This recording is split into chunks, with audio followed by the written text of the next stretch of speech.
20 ans après sa participation à la Star Academy, Jean-Pascal Lacoste est toujours présent dans le paysage médiatique.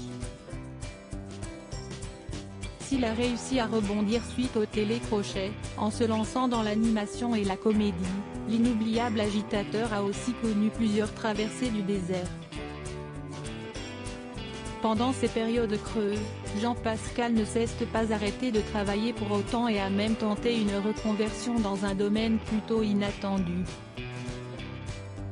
Invité dans l'émission Un éclair de génie diffusée sur VL Media, le chroniqueur de TPMP est revenu sur ses expériences en restauration. J'avais fait un resto, j'ai eu une guinguette, j'ai eu 2 trucs.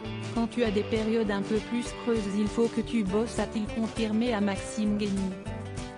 Des business qu'il a ouverts lorsqu'il n'avait pas d'autre opportunité. Il y a eu une période après la Star assez plus creuse où j'avais déjà ouvert un petit truc, puis après section de recherche, j'ai eu ma petite guinguette que j'ai ouvert avec Delphine, sa compagne. Note de la rédaction, quand on s'est rencontrés mais après ça a redémarré à la télé, a précisé l'ancien maître nageur.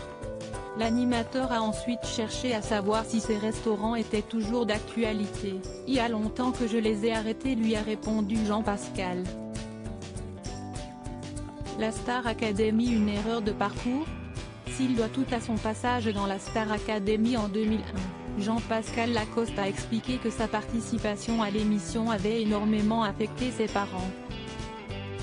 En janvier dernier au micro de Blin Thomas sur Non-Stop People, le compagnon de Delphine Tellier a livré de terribles confidences au sujet de sa mère et de son père qui ont beaucoup souffert de sa notoriété. « Je voyais souvent ma mère pleurer parce qu'on a les gens qui nous aiment et ceux qui ne nous aiment pas.